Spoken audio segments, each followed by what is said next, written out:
तहसीन पूनावाला जी ने यह पूछा कि ये कहां पे किससे कहा डॉक्टर मनमोहन सिंह ने कि 26/11 को अटैक नहीं करेंगे। ये लिखा है बैरक ओबामा ने अपनी किताब द प्रॉमिस लैंड में, और उन्होंने मनमोहन सिंह जी को कोट किया है। अगर हैसियत है तो ओबामा पे चैलेंज कर दीजिए, मानहानि का मुकदमा कर दीजिए, मगर संभल के रहिएगा, अमेरिकन स्टेप करके भी रखते हैं, इसलिए सोच लीजिए और जाके ओबामा के ऊपर मुकदमा कर दीजिए कि द प्रॉमिस लैंड किताब का नाम मैंने बोल दिया, जिसमें उन्होंने कहा कि यूपीए की गवर्नमेंट ने इसलिए अटैक नहीं किया क्योंकि उस समय के प्राइम मिनिस्टर ये फील करते थे कि इससे बीजेपी को लाभ होगा। और ये मैं 2010 अक्टूबर में जब आया था तो मनमोहन सिंह जी से बात करके मुझे आभास लगा। करिए जाके मुकदमा ओबामा पे, सुधांशु जी, मनीष तिवारी पर कार्रवाई कर देंगे, ओबामा पे करिए।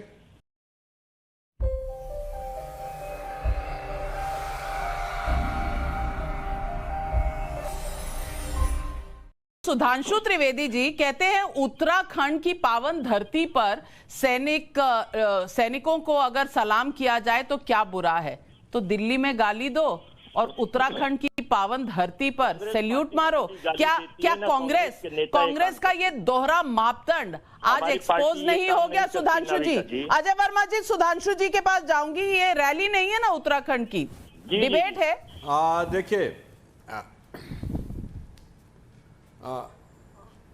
देखिए अजय वर्मा जी ने अभी बोला, नाविका जी, वो सड़क छाप गुंडा तो एक चीज था।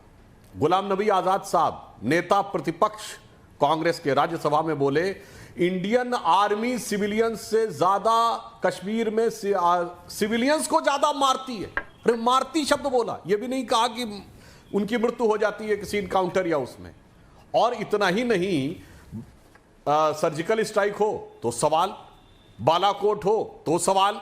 जब डायरेक्टर जनरल मिलिट्री ऑपरेशन उसकी प्रेस कॉन्फ्रेंस कर रहा है, ना भारत का रक्षा मंत्री उस जमाने में उन्होंने किया, ना किसी भाजपा के नेता ने किया, तब साहब कितने मरे थे, कितनी बिल्डिंग गिरी थी, कौवे मरे थे, कितने पेड़ गिरे थे, क्या ये सारे के सारे सवाल थे? और आज अचानक ये करने का जब आप प्रयास करते हैं तो मैं सिर्फ ये कहना चाहता हूं, एक लाइन राहुल गांधी जी के बारे में कि चंद बातें करना और मुतमई होना नहीं अच्छा, सियासत आखिरी दम तक सभी को आजमाती है और बहुत गलती की गुंजाइश नहीं होती सियासत में, जरा किरदार हल्का हो कहानी डूब जाती। अब दूसरी बात मैं नाविका जी कहना चाहता हूं, डिफेंस की स्टैंडिंग कमेटी में मैं स्वयं सदस्य हूं। राहुल गांधी जी प्रश्न पूछते थे, जनरल बिपिन रावत बहुत अच्छे ढंग से हर चीज का जवाब देते थे और बहुत इफेक्टिवली जवाब देते थे। मैं राहुल गांधी जी के उस अधिकार का सम्मान करता हूं, वो विपक्ष के नेता है, उनके मन में जो भी डाउट हो वो अंदर बैठकर पूछ सकते हैं, तीखे से तीखे सवाल सीडीएस से पूछ सकते हैं। मगर जब आप बाहर आए तो भारत की सेना के बारे में अगर आपके किसी नेता ने यह जवाब दिया, इस तरह का सवाल किया, तो कम से कम उसके ऊपर कड़ा बयान होना चाहिए। आज 1971 की स्वर्ण जयंती है। मैं बोल रहा हूं, अजय वर्मा जी की बात को मैं पूरी तरीके से स्वीकार करता हूं, इंदिरा जी थी, पर क्या इंदिरा जी के जमाने में आप सोच सकते थे कोई कांग्रेस का नेता जाके पाकिस्तान के सेना अध्यक्ष को गले लगाएगा और यह कहेगा पाकिस्तान के प्रधानमंत्री के लिए मेरा बड़ा भाई है? या कभी आप इमेजिन कर सकते थे पाकिस्तान का प्रधानमंत्री इमरान खान कहेगा रैली में सिद्धू की तरफ इशारा करते हुए, जब तक ये लोग रहेंगे कुछ नहीं हुआ, जब आप आएंगे तब आएगा? कभी आप कल्पना कर सकते थे इंदिरा जी के जमाने में कोई पाकिस्तान जाकर कांग्रेस का नेता मणिशंकर अय्यर या सलमान खुर्शीद की तरह कहेगा कि भारत के प्रधानमंत्री को हटाओ? यह अंतर है इंदिरा गांधी की कांग्रेस और राहुल गांधी की कांग्रेस के बीच में। इसलिए मैं कहना चाहता हूं वो जमाने और थे जिस जमाने में, और एक बात और कह दूं, सर्जिकल स्ट्राइक पे तो आप कहते हैं सरकार का कोई वो नहीं होना चाहिए, हम मानते हैं सेना का पराक्रम था, पर युद्ध पे तो 100% सेना का पराक्रम है। जब पाकिस्तान ने भारत पर युद्ध थोप दिया था तो क्या उस समय की सरकार के पास कोई विकल्प था कि युद्ध लड़ना या नहीं लड़ना?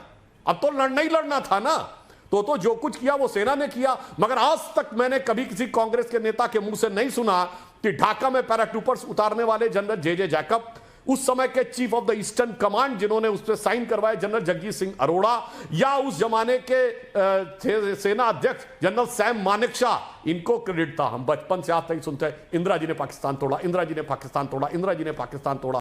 यही नहीं, अभी और सुनिए। देखिए पहली बात तो पहला तो मैं कह दूं, तहसीन ने अगर सिर्फ ये बोला कि राहुल गांधी उस संदीप दीक्षित के बयान से इत्तेफाक नहीं रखते थे तो मुझे बहुत ही दुखद लगता है। इत्तेफाक रखने की भी कोई गुंजाइश थी क्या? जैसा विशंबर दयाल जी ने कहा, कार्रवाई करनी चाहिए थी, सस्पेंड करना चाहिए था उनको वहां से, बजाय कार्रवाई करने सोचिए आलोचना तक नहीं की, एक नोटिस तक नहीं भेजा। आज कह रहे हैं कि साहब इत्तेफाक नहीं रखते, इसलिए बात हमें समझ नहीं आती। और जो विशंबर दयाल जी ने बात कही, मैं उनकी बात से आंशिक समर्थन और आंशिक विरोध रखने की बात कहूंगा। जो उन्होंने प्रोटोकॉल की बात कही, जनाब सैम मानेकशॉ ने जो इस देश के लिए किया, उसको प्रोटोकॉल से नहीं देखा जा सकता था कि ये एमओएस जाना चाहिए कि डिफेंस जाना चाहिए। अरे प्रोटोकॉल के हिसाब से तो नेशनल एडवाइजरी काउंसिल ही नहीं होनी चाहिए थी, ना उसका चेयरमैन होना चाहिए था। अरे वही चली जाती, वो तो कहीं प्रोटोकॉल में था ही नहीं, नेशनल एडवाइजरी काउंसिल का चेयरमैन। और दूसरी बात, आज 16 दिसंबर है, मैं पूछना चाहता हूं, सेना के सैनिकों ने तो बलिदान देकर बांग्लादेश बना दिया था। 93,000 प्रिजनर ऑफ वॉर हमारे पास थे।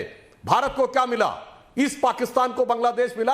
पीओके क्यों नहीं सॉल्व कराया गया उस समय, बताइए? जब 93,000 फौजी हमारे उनके पास थे, तो पाकिस्तान अधिकृत कश्मीर पर शिमला समझौते में क्यों नहीं हुआ? इसमें सेना का कोई रोल नहीं था। यह पूरी तरीके से तत्कालीन सरकार का निर्णय था। सैनिकों की कुर्बानी क्यों बेकार जाने दी? मुझे इसका जवाब दे दीजिए आज। तो दोस्तों, अगर आपने वीडियो यहाँ तक देखी है तो वीडियो जरूर थोड़ी बहुत आपको अच्छी लगी होगी, इसलिए वीडियो को लाइक कर दीजिए, शेयर कर दीजिए। और ऐसे ही वीडियो अगर आप और देखना चाहते हैं तो मेरे चैनल को सब्सक्राइब कर दीजिए। धन्यवाद।